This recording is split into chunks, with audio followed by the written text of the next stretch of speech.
Hey guys, what's up?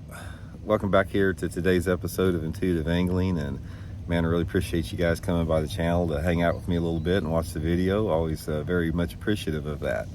And guys, today we're going to be talking about the sort of the disturbing event that took place at the Bassmaster Open at Lake Eufaula, Oklahoma last week. I'm going to give you guys my opinion on that, and definitely like to hear some feedback from you guys as well. And a little sleepy this morning, man.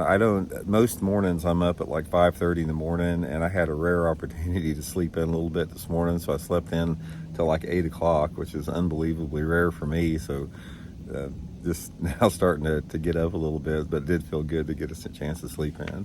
And also, guys, before we get started, just a couple quick reminders. Just like to invite everybody out there, if you haven't had a chance, to hit that subscribe button and here for Intuitive Angling. Much appreciated if you could do that.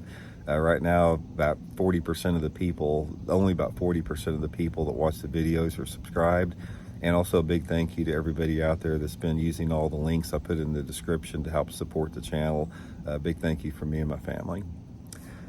Okay, guys, I don't know if you guys have seen it, but Bassmaster just had an open tournament at Lake Eufaula, Oklahoma here last week. And of course, it was completely dominated by spotlighting. And the reason I wanted to do this is I wanted there's two things. I want to talk about a call I got from a Bassmaster Elite Series Pro after that event, and also about, why this is such a weird deal and such a disturbing thing that happened. Now, I fish Lake Eufaula a lot, guys. Eufaula is one of those lakes I fished, since before I started fishing bass. I used to fish a bunch of the old Redman tournaments down there. Got a lot of experience on the lake. Lake's a mud hole. It's pretty tough fishing, and it's a traditional bass fishing lake. It's like ever since I've been fishing Lake Eufaula, before spotlighting, came onto our sport to devastate it. Every tournament was won down there by like Tommy Biffle flipping a black and chartreuse jig, or there'd be some local down there catching them on like a little homemade Colorado bladed spinnerbait with a red blade on there. Power fishing, shallow water, Oklahoma, muddy water, power fishing. Of course, like every tournament that is held anymore, Lake Eufaula was dominated, won, all the checks were cut pretty much by spotlighting for bass. And one of the things that was disturbing in this particular event is I started noticing the comment of some of the anglers out there that were doing well with, through spotlighting, and they were all commenting about how, since the water was muddy, they had to really work hard to put the bait right in front of the fish's eyes out there, because spotlighting them. And I found that extremely disturbing. When you have effectively removed every technique that has ever known to be caught fish in muddy water, and are down at Lake Eufaula, Alabama, catching them, Lake Eufaula, Oklahoma, in muddy water, spotlighting bass and catching them on forward-facing sonar minnows and drop shots, with the cheater box out there. Something is just freaking screwed up about that. I find that to be such an insult to the sport, to the fish, to everything out there. Now, what we've had on this is, I look through there, and in the top, and I'm not saying anything against people getting started out. Everybody has to start out in the sport. The thing that's different with this is I look through that list, and I only recognize like 2 or 3 names that were even in the top 20 of this tournament, and which is a norm anymore. Ever since, spotlighting has dominated the last couple years, we see it even on the tour level events, people that you never heard about before, competing, because they're able to do that with a cheater box. And the problem with this is, what I see is that you've got a lot of the college and high school anglers are being groomed to fish and totally put all of their eggs in the basket with spotlighting. They don't know any other techniques. They don't know any other things about bass movement, seasonal behavior. They don't know any things about the subtleties of, understanding bass and casting angles, lure profiles, all that type of stuff.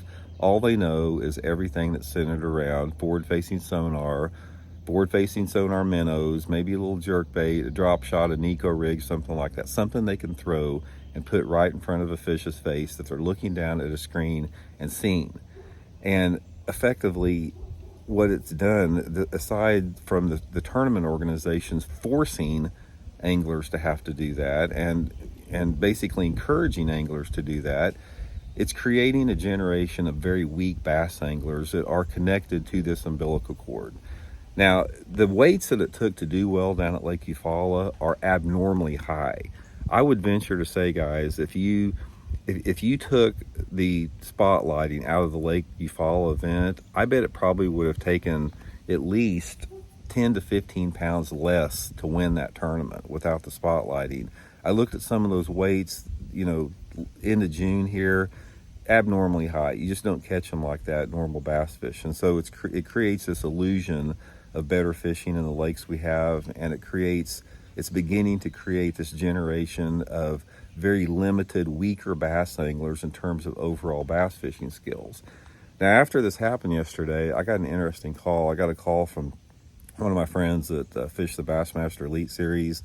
This is a well-known pro. He's won a bunch of tournaments. He's qualified for tons of Bassmasters Classic.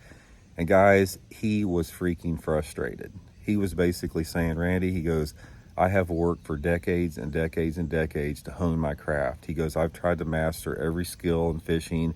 He goes, I spend a ton of time in the water. He goes, I study the fish. He's a student of the fish. He's a hardcore, respected competitor. And his frustration was like, he goes, Randy, that's not worth anything. Everything that I have worked my entire life for, it's worthless now. He goes, I can't compete with it. He said, nothing that I have learned in the sport, everything that I've been able to win, well over $1 million in the sport, it's not worth anything now. If I don't get out there and stare at that live scope and, throw a forward-facing minnow, I simply can't compete. And he was freaking livid about it. He was out of his mind with it. And I hear this over and over and over again about every time you have a tournament like what happened at Lake Eufaula, Oklahoma this week, where you got a bunch of people that you've never heard about before throwing forward-facing sonars in a mud pit, catching them on spotlighting, and then everybody else that fishes traditional bass fishing techniques are in the toilet in the standings. It's the same story every tournament. I know this sounds like a broken record, guys. You hear me say this all the time, but you also hear me say that we can never normalize this. We cannot become complacent with it.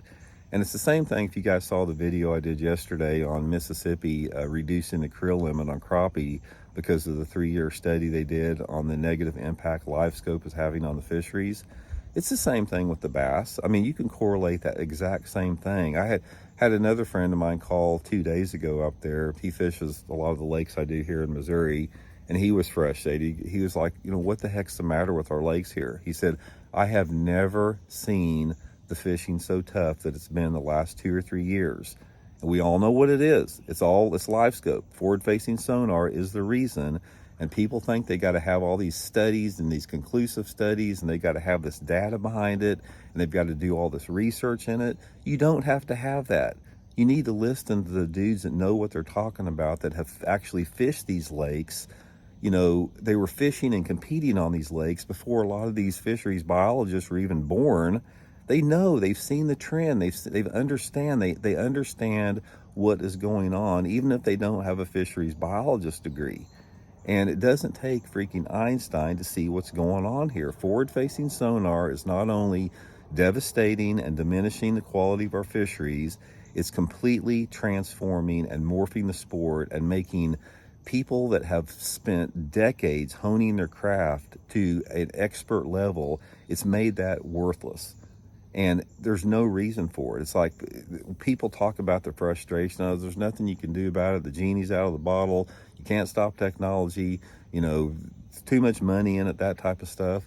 It can be stopped in a second. It's all about Bassmaster and MLF putting a rule saying we're not going to allow forward-facing sonar in our tournaments. That's all that they have to do. People think that it's this super complex issue that's difficult to change, and it's not.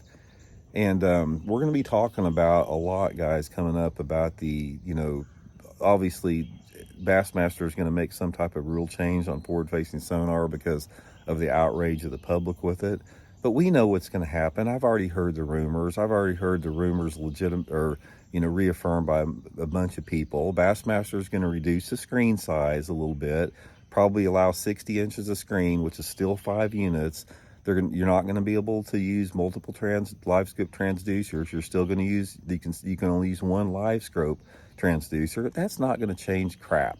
It's going to be this Eufaula tournament. Next year, if it was held at the same time of year under that stipulation of a reduced screen, inches and one live scope transducer, it's still going to get one spotlight. That doesn't have anything to do with it. That's like saying somebody's going to cut back from 4 packs of cigarettes a day to 3 packs of cigarettes a day, and it's not going to kill them. It is still going to kill them. It's not. It's a worthless effort. It's a worthless change. It doesn't mean anything. So the only thing that we can do, guys, the only salvation that we have on this whole thing is to stay vocal, stay loud, and the public outcry. MLF and Bassmaster are not going to do the right things. The state wildlife conservation departments are dragging their feet, and they're not going to do the right thing. The only thing that's going to help this is the angler outrage and just, putting their foot down with it. We're seeing a deterioration in the quality of fisheries across the board, across the country. We're seeing a reduction and a huge reduction in the amount of fishing tackle that's sold in the fishing tackle industry because of the domination of, just a couple different techniques that are used for spotlighting for bass. There's nothing good about it. There's not a single person out there that can tell me that there's one positive thing about forward-facing sonar in the sport. The only thing that I've heard is people say, oh, it makes it fun and it shortens the learning curve and I don't have to spend as much time, fishing to catch fish. That's because you're just being lazy. That's all it is. You don't want to put in your due diligence. If you think that you should be able to go out there and turn on a freaking piece of electronic technology, actually effectively becoming an umbilical cord to you catching fish, and that you don't have to put in the dirt time and the work that it takes to understand and learn bass fishing, then you don't have any business bass fishing. Because bass and bass fishing, the sport of bass fishing, the heritage of bass fishing deserves respect. And when you take out all of that, everything about bass fishing, and just replace it with turning on an electronic unit and staring at that damn screen until you see a fish, and then harassing that fish by putting that lure on top of that fish until it bites, you are disrespecting yourself, you're disrespecting the sport, you're disrespecting the bass.